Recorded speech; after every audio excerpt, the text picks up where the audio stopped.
حافظ تو ختم کن که هنر خود عیان شود، با مدعی نزاع و محاکا چه حاجت است. در دهه تنگه‌ای شهر وحدت جشن شب یلدا با دیدن فال حافظ شروع شد. این عنعنه در تمام جشن‌های بوستانی اجرا می‌شود. چند سال است که ساکنان این دهه، فرهنگیان و ایرانیان مقیم تاجیکستان اینجا گرد هم می‌آیند تا شب یلدا را با تمام ویژگی‌هایش تجلیل کنند. امسال پنجمین یلدایی هست که در تاجیکستان حضور دارم.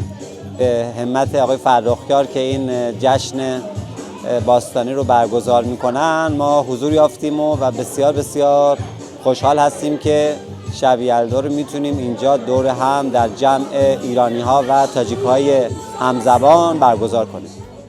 برپا کننده این جشن شهاب‌الدین فرخیار ایرانی مقیم تاجیکستان است که شب یلدا را از خانه به سطح دهه برآورد. سفره این شب را با انار، سیب، انگور، تربوز و هر چی که رنگ سرخ دارد همرنگ شفق و طلوع خورشید است قرار دادند که رمز برکت و پاکیزگی و روشنایی است. ویژگی دیگری که این جشن در این موضع کسب کرده است پختن آش رشته است که زلفیه فیض‌اللهی و ساکن همین دهه چند سال است که در یلدا این خوراک را آماده می‌کند. آش رشته ایرانی چند سال شد ما این جشن شب یلدا داریم خوراک می‌پزیم. که 15-16 سال ما جشن میگیریم. شب یلدا چای چهارشنبه سوری همه رو ما جشن میگیریم. در کورن شب یلدا در فایرام که خرسان میشوند، مثلا مهمونا میان، مثلا وای میشوند، خرسان میشوند، میخرن. خیلی جشن میگیریم همین چیزا را. جشن یلدا در این موضع بیشتر برای کودکان یک بهانه شادی و سرور است. آنها نظر به بزرگسالان بیشتر به این جشن آمده بودند و میرقصیدند و شادی میکردند. در مراسم امشب کودکان از ماما یلدا تحفه‌های خود را گرفتند. در بعضی مناطق تاجیکستان شب یلدا را شب چیله می‌دانند و در این شب چیله نشینی می‌کنند. یکی از مهمانان ایرانی هم تاکید داشت که دیگر شب چیله گوییم.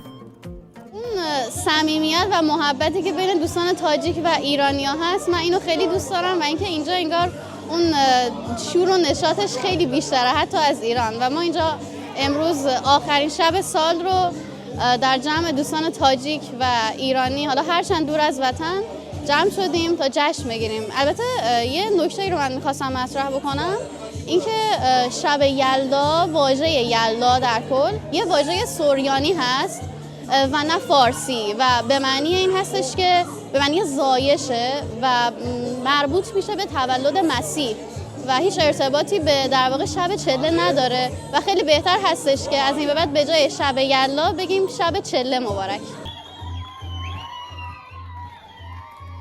باید گفت هرچند شب یلدا در تاجیکستان به طور عمومی تجلیل نمی‌گردد اما از جانب دایره‌های مشخص فرهنگیان همه‌ساله با قرائت شعر، قصه‌گویی، بازی، موسیقی و تقدیم تحفه‌ها جشن گرفته می‌شود و چند سال اخیر است که بیشتر عمومی می‌گردد. ایدیبک سعید، نازنین اسمت‌شاه، آسیا پلیوس. آخر سوال کن که گدا را چه حاجت است.